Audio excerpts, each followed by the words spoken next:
Hello everyone, আশা করছি সবাই খুব ভালো আছো। আর আমিও বেশ ভালো আছি। জানো তো, আজ আমার টিচার্স ট্রেনিংয়ের আরও একটা দিন। রোজকার এই ব্যস্ত দিনে মন খারাপের সাথে সাথেও একটা বেশ মজা আছে।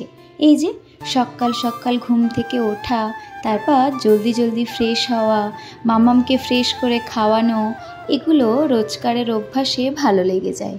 আমি সকালে উঠে আগে ওকে ফ্রেশ করে ওর ব্রেকফাস্ট করাই, তারপর নিজের জন্য কিছু বানাই। আজ আমার হাতে সময় খুবই কম, তাই এক কাপ চা ছাড়া আর কিছুই বানানোর সময় নেই।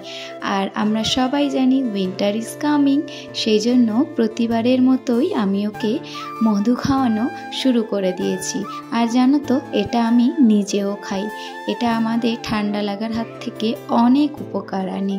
তবে জানো তো, মাম্মাম ছোটোবেলায় এটার টেস্ট না বুঝলেও এই সময়টা ও এই মধুর টেস্টটা খুব উপভোগ করে। আর ওর এই হাসি মাখা মুখটা দেখে তোমরা সেটা খুব ভালোভাবেই বুঝতে পারছো। পর নিজের জন্য এক কাপ চা নিয়ে চলে গেলাম রোদ্দুরে। এরপর পালা স্নানের জন্য রেডি হওয়া। স্নান সেরে ছটপট স্কুলের জন্য বেরিয়ে পড়া। তারপর স্কুল কমপ্লিট করে ফেরার এই ভিড় ট্রেন ধরে সোজা বাড়ি। আর জানো তো, বাড়ি ফিরে খুব ভালো একটা দৃশ্য আমার জন্য ওয়েট করছে। এই দেখো, প্রতিবারই ও আমার জন্য রাস্তায় এভাবে অপেক্ষা করে। আর জানো তো, আমার জীবনে এই অপেক্ষাটার মূল্য অনেকখানি, যেটা কোনো কিছু দিয়ে বোঝানো যাবে না। রোজ 9টার পর ও রাস্তায় আমার পাপার সাথে অপেক্ষা করে আমার জন্য। ও জানে 8:30 থেকে 9টার মধ্যে মা আসবে। আর দেখো কত খুশি আমাকে দেখে।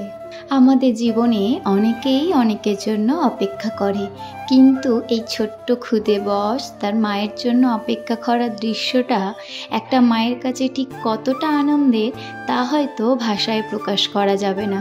যতটা কষ্ট ততটা আনন্দের। আর জানো তো, ও বেশ অনেকটা দূর থেকে আমাকে চিনতে পেরে মা মা করে চিৎকার করে। সারা দিনের এই ভিড়, ট্রেনের ক্লান্তি, এত কষ্ট, এই সমস্ত যন্ত্রণা ওর এই মা ডাকটাতে এবং ওর ওই হাসি ভরা মুখটা দেখলেই সব কিছু মিলিন হয়ে যায়।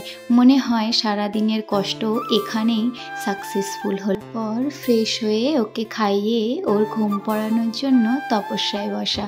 আর দেখো, আমার তপস্যা সাকসেসফুল।